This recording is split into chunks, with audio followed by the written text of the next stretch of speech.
अब बताओ सर, आप भी तो इथेनॉल के चैंपियन बन के घूमते हो ना सर। नहीं, मैं कोई चैंपियन सर्टिफिकेट मांगने नहीं घूम रहा।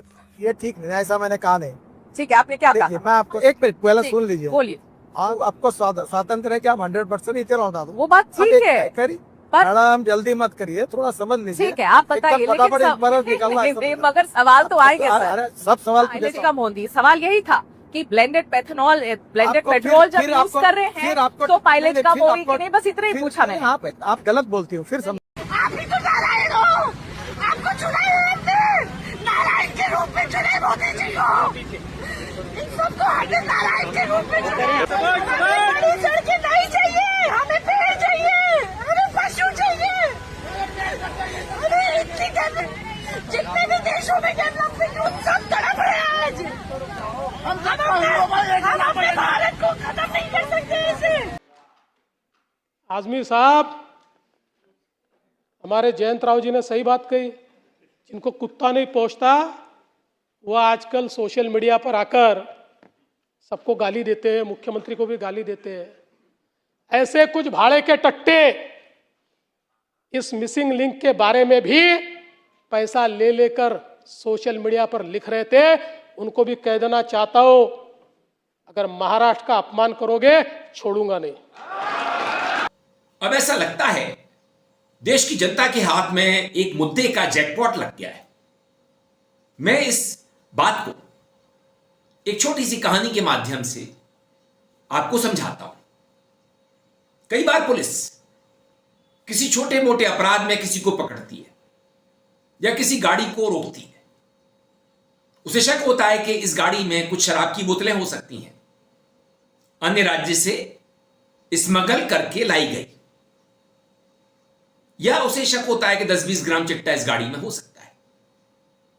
युवा बैठी, मगर जब तलाशी में उसे नशे की एक बड़ी खेप मिल जाती है तो उसकी बाँछें हिल जाती हैं। उसे इसका अपने अधिकारी से इनाम भी मिलता है, बड़े अधिकारी से। सरकार भी इसके लिए पुरस्कृत करती है। ऐसे ही कई बार पुलिस किसी छोटे मोटे अपराध में किसी को पकड़ती है और पूछताछ के दौरान उसे एक अपराध की बड़ी ट्रेल मिल जाती है, अपराधों की ट्रेल। फिर क्या होता है? पुलिस की खुशी का ठिकाना नहीं रहता। यही पुलिस का गुड वर्क कहलाता है।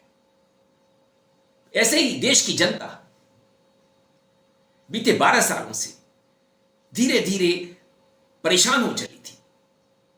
कभी वो मंदिर मस्जिद में फंस जाती, मुसलमानों से नफरत करने लगती, कभी उसे राष्ट्रवाद का पाठ पढ़ा दिया जाता, घुटी पिला दी जाती, कभी हिंदुत्व के बारे में बड़ी बड़ी बातें करके उसे भरमा दिया जाता कि भारत हिंदू राष्ट्र बनेगा तो क्या होगा, ये दुनिया में विश्वगुरु बन जाएगा।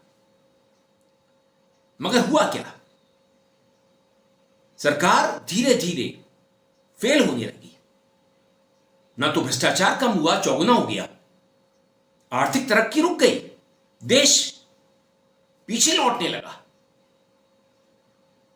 बात तो यह करी जाती थी कि भारत दुनिया की बड़ी आर्थिक महाशक्ति बनेगा, सैन्य महाशक्ति बनेगा। साथियों, जो रिफॉर्म एक्सप्रेस पर सवार होकर के आज देश चल पड़ा है, उसी का नतीजा है कि भारत के नौजवान इतना बड़ा साहस कर पाते हैं और सफल भी हो रहे हैं। साथियों, पिछले दिनों राजस्थान में बहुत बड़ी ऑयल रिफाइनरी देश को समर्पित की गई। पिछले कुछ सप्ताह पहले एक सेमीकंडक्टर प्लांट यानी तीसरा देश को समर्पित किया गया। दुश्मन आंख नहीं दिखा पाएगा, लेकिन पहलगाम की घटना के बाद ऑपरेशन सिंदूर में सीज फायर हो गया और ट्रंप ने लंका लगा दी, बार बार कहकर के मैंने कराया, तुम्हारे इतने जहाज गिरे। शिक्षा व्यवस्था बतलाया तो यह जा रहा था कि दुनिया भर से छात्र भारत पढ़ने आएंगे, भारत शिक्षा में विश्वगुरु बनेगा, इतनी बढ़िया शिक्षा भारत में मिला करेगी। मगर शिक्षा व्यवस्था का भी कबाड़ा होता चला गया। तकरीबन 1 लाख स्कूल बंद हो चुके हैं। इतने स्कूलों में शौचालय नहीं होंगे, इससे ज्यादा स्कूलों में टीचर नहीं होंगे, एक आध टीचर होगा। प्राइवेट स्कूल खुलने लगे, लेबर लॉज बदल दिए गए, मजदूर परेशान हो गए, सारे अधिकार पूंजीपतियों के हाथ में चले गए। किसानों की आय दोगुनी होनी थी मगर वो आज तक ना हो सकी।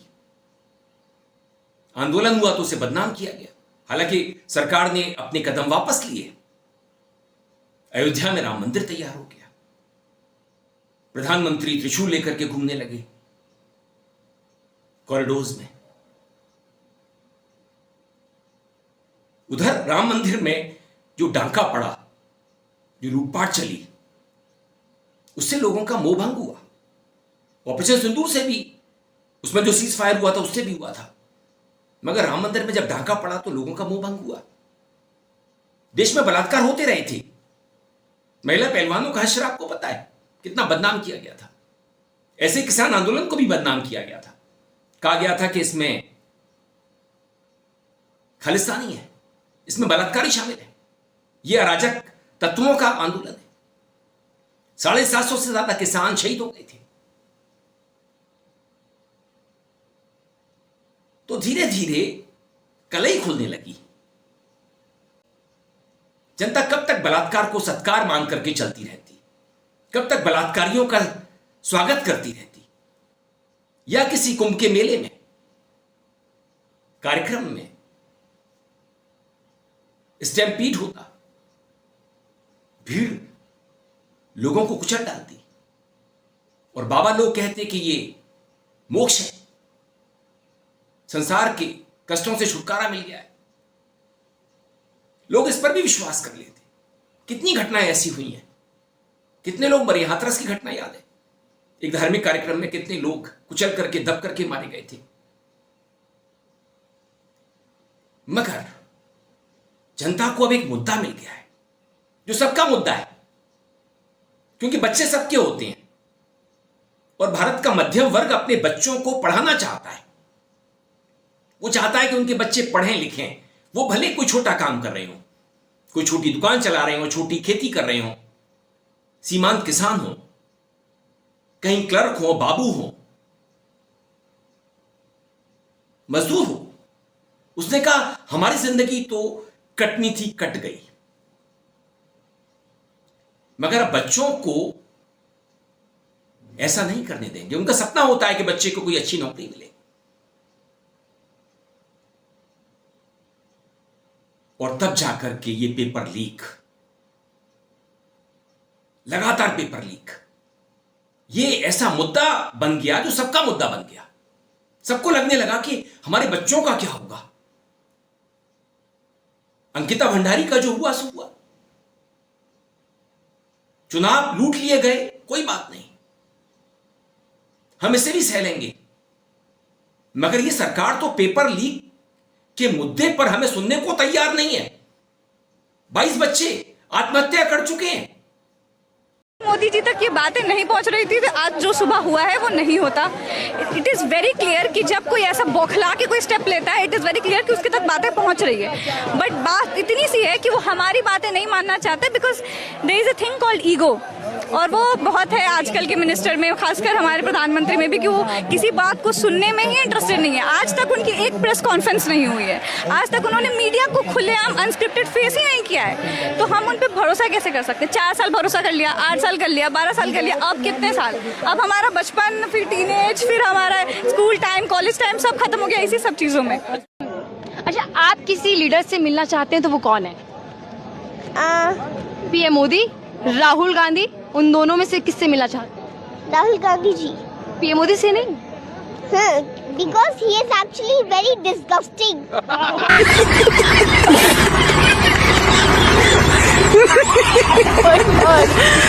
सरकार शिक्षा व्यवस्था को सुधारने को तैयार नहीं है। ऐसे नहीं चलेगा, अब नहीं चलेगा। This country has a majority of young people. Prime Minister Modi is the most anti youth prime minister India has ever had. The boys and girls who are walking the streets of Delhi are not criminals. They are demanding their rights. Their rights are to have an education system that respects them, to have an education system that is fair, to have an education system that is working. There's absolutely nothing wrong in what they're doing, and it's disgusting what the government is doing. Ram मंदिर आपने बना लिया, हमने चोरी देख ली, तुम्हारी कार्यवाही भी देख ली, तुम्हारा ऑपरेशन सिंदूर भी देख लिया, तुम्हें विश्व गुरु बनते हुए, मेडल पाते हुए, दुनिया के पुरस्कार पाते हुए भी देख लिया।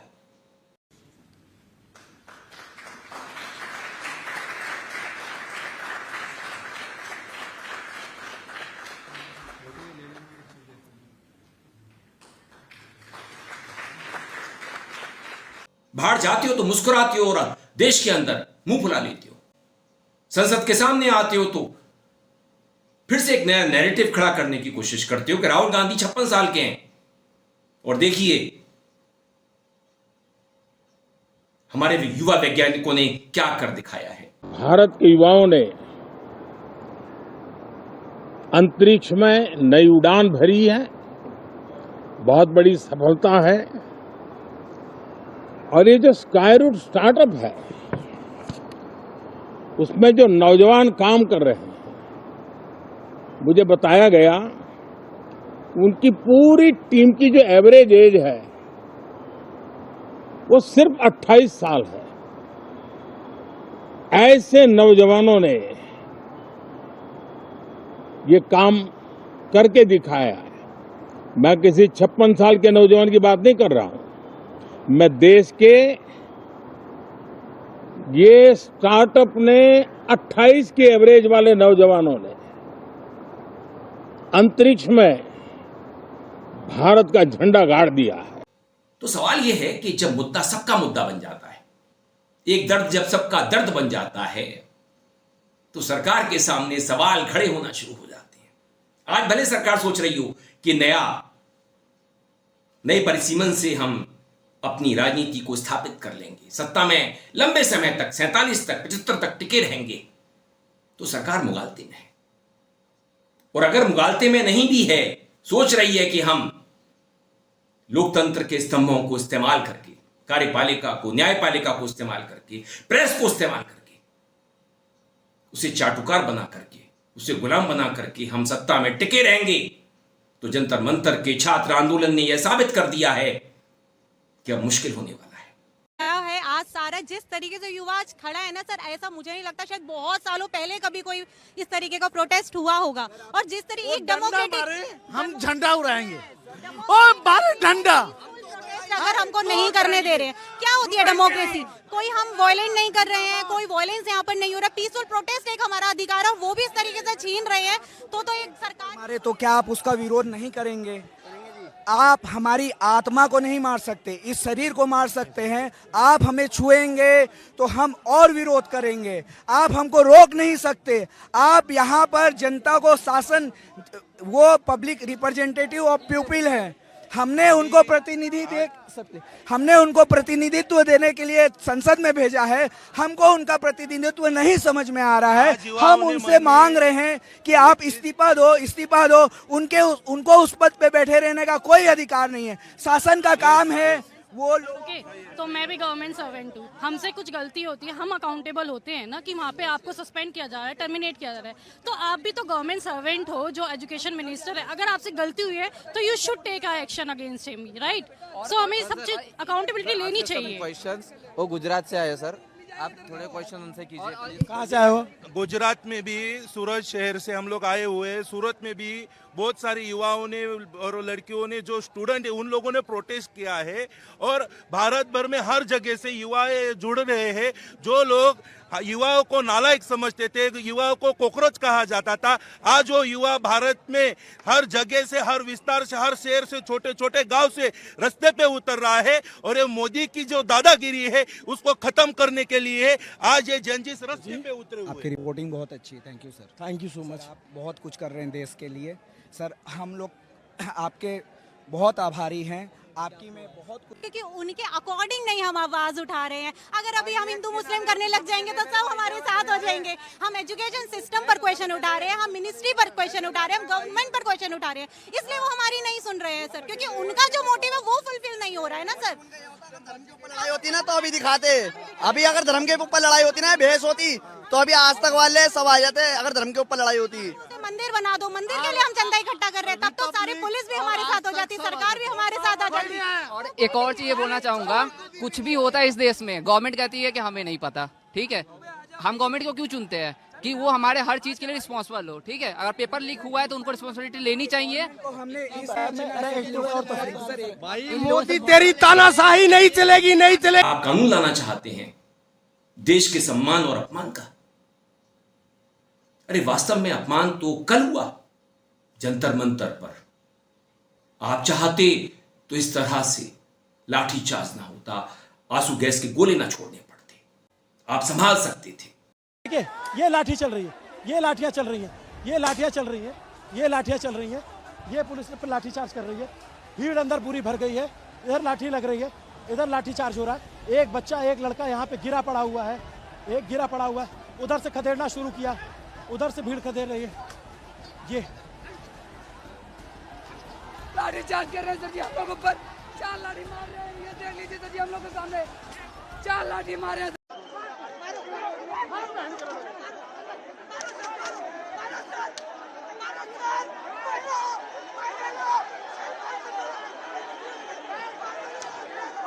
आप बात कर सकते थे, धर्मेंद्र प्रधान का इस्तीफा दिलवा सकते थे, प्रधानमंत्री संसद के सामने आकर के जो बोल रहे थे उसे छोड़ करके यह बोल सकते थे कि मैं छात्रों के साथ हूं, मैं आता हूं मिलने जंतर मंतर पर, छात्र जो कहेंगे मैं वो करूंगा। देखिए उनके सारे पापों को देश भूल जाता। छात्र तो मोदी जिंदाबाद जिंदाबाद के नारे लगाने लगते। अंधभक्त उन्हें भगवान समझते हैं, छात्र उन्हें भगवान समझने लगते, क्योंकि ये उनकी अधिकारों की रक्षा के लिए होता। मगर ये हो ना सका, मोदी मौका गवा चुके हैं, वो चूक गए हैं एक बड़े अवसर से। अवसर तो हाथ से निकल चुका है। सभी उम्र के नागरिक, सभी वर्ग के नागरिक, सभी धर्म के नागरिक अपने बच्चों के लिए एक हो चुके हैं। वो हिंदू मुस्लिम की नफरत में नहीं पड़ने वाले, वो इस नैरेटिव के चक्कर में नहीं पड़ने वाले कि वो चीनी एजेंट है, वो सोरोस का आदमी है, क्योंकि उसे अपने बच्चों की चिंता है और बच्चे सबको प्यारे होते हैं। मैं था आपके साथ अरविंद, आप देख रहे थे मुझे अपने ही मंच अरविंद दिल से। नमस्कार।